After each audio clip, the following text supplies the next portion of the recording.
Hello' everyone, সকলোকে মই আকৌ এবাৰ নতুন এটা ভিডিঅ'ত স্বাগতম জনালোঁ। আজিৰ এই ভিডিঅ'টোত আমি আলোচনা কৰিম যে তোমালোকে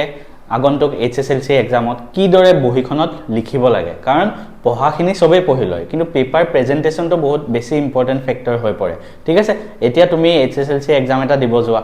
পঢ়াত সবেই গোটেই কিতাপখন ৩-৪ বাৰ ৰিভাইজ কৰি যায়, কিন্তু যেতিয়া তুমি পৰীক্ষা দিবা সবেই দিয়ে, কিন্তু মেথছত 100 সবেই নাপায়, ছায়েন্সত 100 সবেই নাপায়, ইনফেক্ট অসমীয়াতো 100 পাইছে যোৱাবাৰ। মোৰ এগৰাকী ছাত্ৰী অসমীয়াতো তেখেতে 100 পাইছে, আমাৰ ইউটিউবতে ভিডিঅ' আছে চাবা। তো কেনেকৈ পায়? পঢ়াততো সবেই পঢ়ে, তাতেই আহি যায় পেপাৰ প্ৰেজেণ্টেশ্যন, লিখাৰ কিছুমান টেকনিক, সেইখিনি আমি এই ভিডিঅ'টোত আলোচনা কৰিম। ঠিক আছে, কাৰণ মই নিজেও তেনেকৈ লিখিছিলোঁ, তেনেকৈয়ে মই মেথছত 100 পাইছোঁ। ইনফেক্ট মই হাই ছেকেণ্ডেৰীটো অল আছাম টপাৰ আছিলোঁ মেথছত, মই জানো কেনেকৈ লিখিব লাগে। ঠিক আছে, আৰু মই অসমীয়াত 98 পাইছিলোঁ। মই কেনেকৈ লিখিব লাগে, কেনেকৈ বহি সজাব লাগে, মোক স্কুলত ছাৰ বাইদেৱে শিকাইছিলে। সেই যিখিনি জ্ঞান মই আজি তোমালোকক দিবলৈ গৈ আছোঁ। গতিকে ভিডিঅ'টো একদম শেষলৈকে চাবা, আমি ষ্টাৰ্ট কৰিছোঁ। ঠিক আছে, ভিডিঅ'টো একদম শেষলৈকে তোমালোকে চাই থাকিবা। পোনপ্ৰথমে কৈ থওঁ, এইখিনি আমাৰ যোৱা বছৰ ৰিজাল্ট আছিলে, চাব পাৰা। আৰু তোমালোকৰ নাম আহিব অহা বছৰ, যদি যিসকল আমাৰ বেটছত আছে তেওঁলোকৰ নাম আহিব। আৰু ইয়াতে বহুত দীঘলীয়া লিষ্ট হয় ন, চবৰে বেয়া নাপাবা, বহুতৰ নাম আছে ইয়াতে দিব পৰা নাযায়, বহুত দীঘলীয়া লিষ্ট হয় যিহেতু, সেইটো কাৰণে। গতিকে আমি আলোচনা কৰোঁ এটা এটাকৈ। প্ৰথম আমি এটা এটা ছাবজেক্ট ৱাইজ আলোচনা কৰিম। ঠিক আছে, আমি মেথছৰ পৰাই আলোচনা কৰিলোঁ। মেথছ আমি কেনেকৈ লিখিব লাগে। ঠিক আছে, আমি মেথছত কেনেকৈ লিখিলে 100 আউট অফ 100 মাৰ্কছ পাব পাৰোঁ। মই নিজেও পাইছিলোঁ, মই পঢ়োৱা বহুত ল'ৰা ছোৱালীয়ে পাই আহিছে। কেনেকৈ লিখিব লাগে, প্ৰথম কথা মই প্ৰথম স্পীডত কৈ দিম, তাৰপিছত তোমালোকক মই ডিটেইলছত বুজাই দিম। প্ৰথম কথা, মেথছত যেতিয়াই তোমালোকে কিবা ডায়েগ্ৰাম বনোৱা, সেই ডায়েগ্ৰামটো সদায় কি কৰিবা, পেঞ্চিল ইউজ কৰিবা। ঠিক আছে, ডায়েগ্ৰামটো পেঞ্চিল ইউজ কৰিবা। ধৰা এনেকৈ ABC এটা ডায়েগ্ৰাম বনালা, পেঞ্চিল ইউজ কৰিবা। ইয়াত যে A লিখিবা, এই বস্তুটো এটা পেঞ্চিল দিয়ে লিখিবা।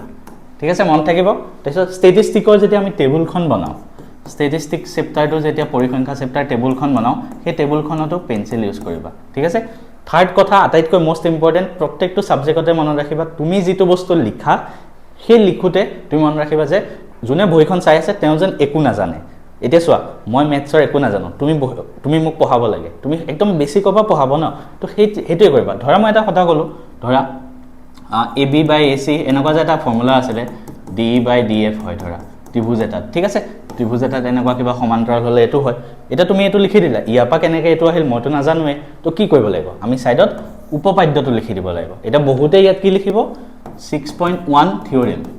এতিয়া মই মেথছৰ একো নাজানো, ঠিক আছে, 6.1 থিয়ৰিম এইটো ক'ৰ পৰা আহিল মই ভাবি থাকিম। সেইটো কাৰণে আমি কি লিখিব লাগিব, ইয়াতে এইটো নিলিখিম, আমি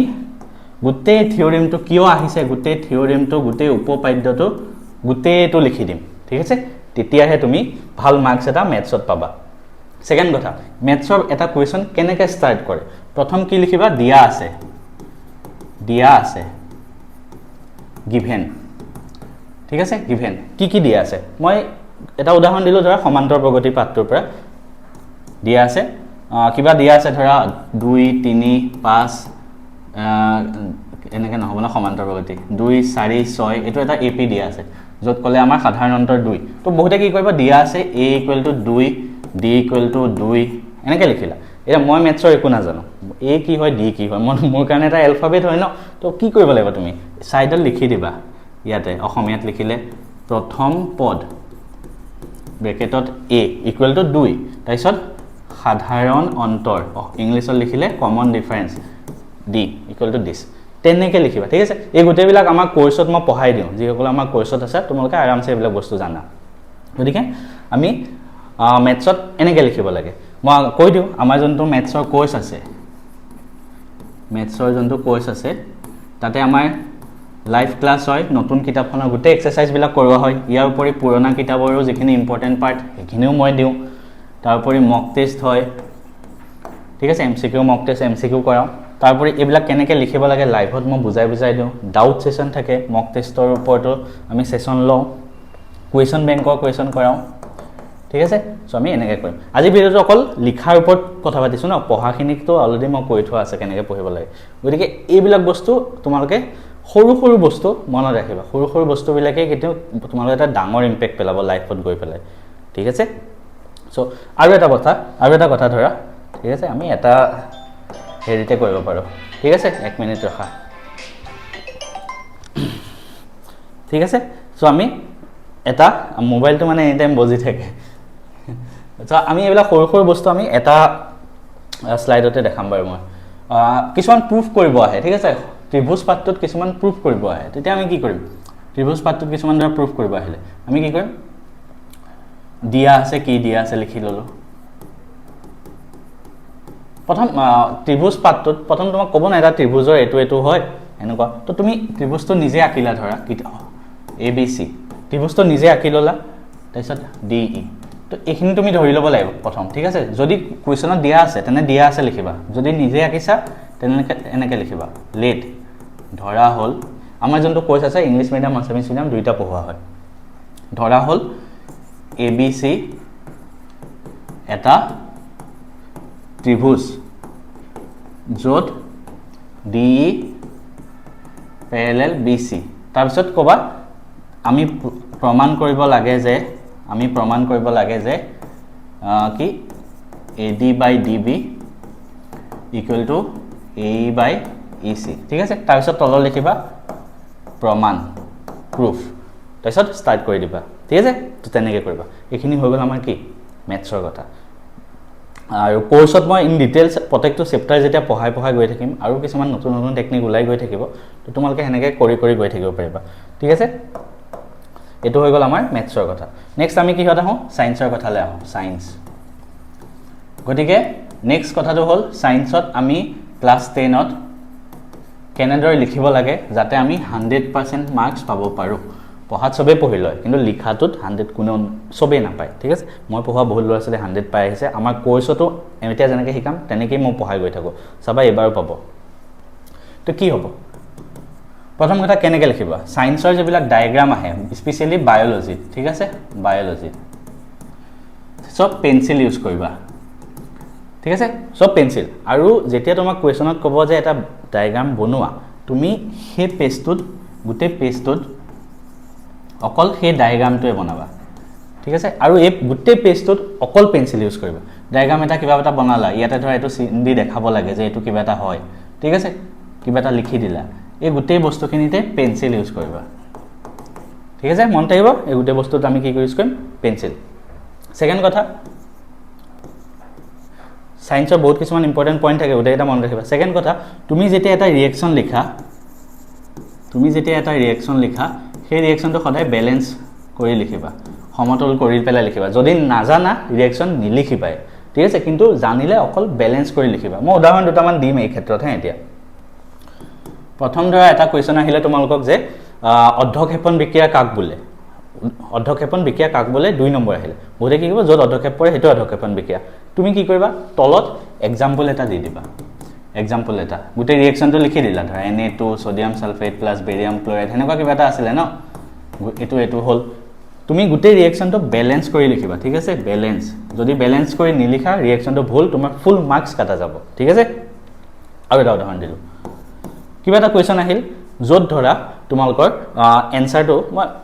এনসাৰটো ধৰা হল উলাল ক্যালসিয়াম অক্সাইড ধৰা ঠিক আছে এনসাৰটো হয় ক্যালসিয়াম অক্সাইড তো তুমি কি লিখিবা সব ল'ৰা ছোৱালী কি লিখিব ক্যালসিয়াম অক্সাইড ওকে তুমি কি লিখিবা যাতে আৰু অকমান ভাল ইম্প্যাক্ট আহে তুমি ব্ৰেকেটত লিখি দিবা CaO হৈ গল যদি নাজানা নিলিখিবা ভুলকে কিন্তু জানিলে লিখিবা তে এইবিলাক টেকনিক মই ইউজ কৰিছিল যাতে আমি প্ৰত্যেকটো বস্তুৱে দেখাই দিও এক্সামিনাৰজনে জানে যাতে ই সঁচাই জানে বস্তুবিলাক তাৰপিছত যদি আমি আৰু চাও যেতিয়া আমাৰ ফিজিক্সৰ কোৱেশ্যন বিলাক আহে ফিজিক্সৰ সদায় লিখি লবা দিয়া আছে ঠিক আছে দিয়া আছে প্ৰতিবিম্বৰ ধৰা লক্ষ্য বস্তুৰ দূৰত্ব ইমান তো আমি কি লিখিম দিয়া আছে u = -15 cm এতিয়া u লিখি দিলা মই সায়েন্স নাজানো মই u মানে কি ভাবিম u মানে এটা লেটাৰ হে হয় মোৰ কাৰণে তো কি লিখিব লাগিব দিয়া আছে ব্ৰেকেটত এফালে আগত মানে লক্ষ্য বস্তুৰ দূৰত্ব ব্ৰেকেটত u = this ঠিক আছে তেনেকৈ লিখিলা তেতিয়া ফুল মাৰ্কস দিব আৰু এটা কথা সদায় মন ৰাখিবা গুটেখিনি কৰিলা লাষ্টত এনসাৰ আহিলে এনসাৰ ধৰা 20 আহিলে 20 লিখি আহিবা তোমাক যদি 5 নম্বৰ থাকে তাতে একো দিব মই হলে 0 দি থৈ দিম কিয় জানানে এই 20 পিছত সেন্টিমিটাৰটো কি হ'ল সেন্টিমিটাৰ নে মিটাৰ নে 20 কিলোমিটাৰ নে কি হয় গুটেটো লিখিব লাগিব না তেতিয়াহে মাৰ্কস পাবা তো তেনেকৈ লিখিবা ঠিক আছে আৰু এনেকুৱা ধৰণৰ কোৱেশ্চনবিলাক যেতিয়া আহে তোমাক দৰাচলতে সোধে যে তোমাৰ ধৰা প্ৰতিবিম্বটো ক'ত হৈছে তো তোমাৰ ধৰা কোৱেশ্চনটো এনসাৰ এনেকৈ v = +20 সেন্টিমিটাৰ আহিলে লিখিলা তোমাক কোৱেশ্চনত কি সুধিছে প্ৰতিবিম্বটো ক'ত হৈছে তুমি কি লিখিলা v = +20 সেন্টিমিটাৰ কথাটো হ'ল ক'ত হৈছে হে সুধিছে আমাৰ এইবিলাক শুনা নাই তো আমি কি লিখিম প্ৰতিবিম্বটো দাপোনৰ পিছফালে 20 সেন্টিমিটাৰ দূৰত্বত অৱস্থিত ঠিক আছে তেনেকৈ লিখিবা প্ৰতিবিম্বটো দাপোনৰ পিছফালে 20 সেন্টিমিটাৰ দূৰত্বত অৱস্থিত এইবিলাক বস্তু আমাৰ ক্লাছত মই যেতিয়া কৰাই যাওঁ এই গোটেই বস্তুবিলাক ধুনীয়াকৈ মই দেখাই গৈ থাকোঁ মানে ঠিক আছে এতিয়া গোটেইখিনি এটা ভিডিঅ'ত দি দিয়াটো অসম্ভৱ সেইকাৰণে মই গোটেইখিনি দেখাই গৈ থাকোঁ ঠিক আছে তোমালোকে এনেকৈ বস্তুবিলাক মনত ৰাখিবা ঠিক আছে এইবিলাক বস্তু তেনেকৈ কৰিব লাগে ঠিক আছে একেদিনাই হৈ যোৱা বস্তু এইবিলাক নহয় তো সায়েন্সৰ বস্তুখিনি মই যিমান পাৰো দেখালো ধৰা গোটেইকেইটা চেপ্টাৰ মই দেখাই দিলোঁ আৰু এটা কথা যেতিয়া তোমালোকৰ ইলেক্ট্ৰন ডট ষ্ট্ৰাকচাৰ আঁকিব আহে সেইটো সদায় পেন্সিল ইউজ কৰিবা ইলেক্ট্ৰন ডট ষ্ট্ৰাকচাৰ যেতিয়া আঁকিব আহে অকল সেই তাতো পেন্সিল ইউজ কৰিবা ঠিক আছে আৰু কি আৰু মোৰ তেনেকৈ মনত পৰা নাই মানে বায়োলজি ডায়াগ্ৰাম কেইটা কথা ক'লো বায়োলজি কুৱেশ্যনবিলাক নৰ্মেলি 2 বা 3 নম্বৰ যেতিয়া আহে পইণ্ট ওয়াইজ লিখি দিবা পাৰ্থক্য আহিলে পৰাপক্ষত এনেকৈ তালিকা বনাই লিখিবা তেতিয়া মাৰ্কস বেছি দিয়ে তো এইবিলাক বস্তু তোমালোকেও জানা ঠিক আছে তো তেনেকৈ লিখিবা তাৰপিছত আমি আহোঁ নেক্সট আমি আহোঁ অসমীয়া ঠিক আছে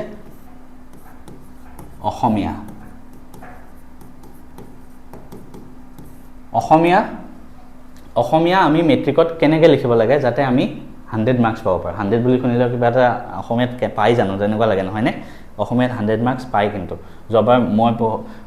মই এগৰাকী ছাত্ৰী তেখেতেও অসমীয়াত 100 আউট অফ 100 পাইছিলে তো তোমালোকেও পাব পাৰা মই নিজে অসমীয়াত 98% মাৰ্কস পাইছিলোঁ কেনেকৈ কিছুমান অসমীয়া টেকনিক আছে ঠিক আছে প্ৰথম কথা অসমীয়াত লিখোঁতে সদায় বস্তুবিলাক শব্দবিলাক সদায় বানান শুদ্ধ কৰিবা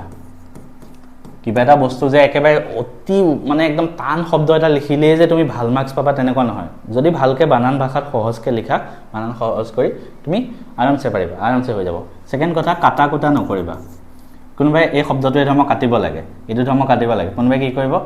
এনেকৈ কাটি নেদেখা কৰি দিয়ে তেনেকৈ নহয় জাস্ট এটা লাইন দি কাটি দিলা হৈ গ'ল ভুল হ'ব পাৰে এটা লাইন দি কাটি দিয়া ঠিক আছে মনত ৰাখিবা সেকেন্ড কথা আবেদনখন সদায় এটা পেজত লিখিবা এটা পেজ যিসকলে আমাৰ পৰা নোটছ লৈছা তাতে তোমালোকে দেখিছা সদায় আমি আবেদনখন এটা পেজত লিখিম ঠিক আছে ওপৰত প্ৰতি মাননীয় ঠিক আছে আৰু আবেদন লিখোঁতে কিছুমান বস্তু মনত কৰিবা প্ৰথম কথা তোমালোকে নিজৰ নাম নিদিবা ঠিক আছে নিজৰ নামৰ জেগাত ক দিবা বিদ্যালয়ৰ নাম নিদিবা ঠিক আছে আৰু আবেদন লিখোঁতে সদায় তাৰিখ দিবাই তাৰিখ আৰু বিষয় এই দুইটা দিবাই তেতিয়াহে মাৰ্কস পাবা ঠিক আছে আবেদনৰ এইবিলাক বস্তু মনত ৰাখিবা তাৰপিছত ৰচনা যেতিয়া ৰচনা লিখিবা ৰচনাখন এটা নতুন পেজৰ পৰা আৰম্ভ কৰিবা কি কৰিবা এটা নতুন পেজৰ পৰা আৰম্ভ কৰিবা ৰচনাখন ঠিক আছে মনত ৰাখিবা নতুন পেজৰ পৰা ৰচনাখন আৰম্ভ কৰিবা আৰু ৰচনাত ধৰা আহে কুৱেশ্যনত আহে তোমাৰ প্ৰিয় গ্ৰন্থ কি আহে কুৱেশ্যন আহিলে তোমাৰ প্ৰিয় গ্ৰন্থ তুমি যেতিয়া এনসাৰ লিখিবা কি লিখিবা তোমাৰ লিখিবা নেকি তুমি তোমাৰ মই যেতিয়া মোৰ কথা কৈছোঁ তোমাৰ প্ৰিয় গ্ৰন্থ ৰচনা আহিল মই লিখিম সেই বস্তু মোৰহে লিখিম তো তেতিয়া আমি কি কৰিম পৰীক্ষাত যেতিয়া আমি উত্তৰটো লিখিম আমি কি লিখিম মোৰ প্ৰিয় গ্ৰন্থ ঠিক আছে তো আমি তেনেকৈ লিখিম বস্তুবিলাক এইবিলাক বস্তু সৰু বস্তুৱে পিছত ডাঙৰ ইম্পেক্ট আনে গতিকে ভালকৈ মনত ৰাখিবা আকৌ কৈছোঁ সো আমি অসমীয়া কথা গম পালোঁ যে আমি তেনেকৈ লিখিব লাগে বাকী অসমীয়া যেতিয়া তুমি কিবা এটা ধৰা পংক্তি এটা দিলে সেইটো আমি তাৰ ব্যাখ্যা কৰা আহিলে তো আমি প্ৰথম কি লিখিম উত্তৰত অসমীয়াত যেতিয়া এনেকুৱা এটা পংক্তি দিয়ে কবিতাৰ উত্তৰত কি লিখিম বহুতে লিখে উক্ত কবিতাটো ইয়াৰ পৰা তুলি দিয়া হৈছে বহুতেতো পংক্তিটো লিখি দিয়ে প্ৰথম কথা এই পংক্তিটো আকৌ গৈ পৰীক্ষা বহি তুলি দিয়া কোনো যুক্তি নাই দিব নালাগে উক্ত বুলিও নিলিখিবা উক্ত মানে ওপৰত দিয়াটো তুমি পৰীক্ষাত লিখিলা উক্ত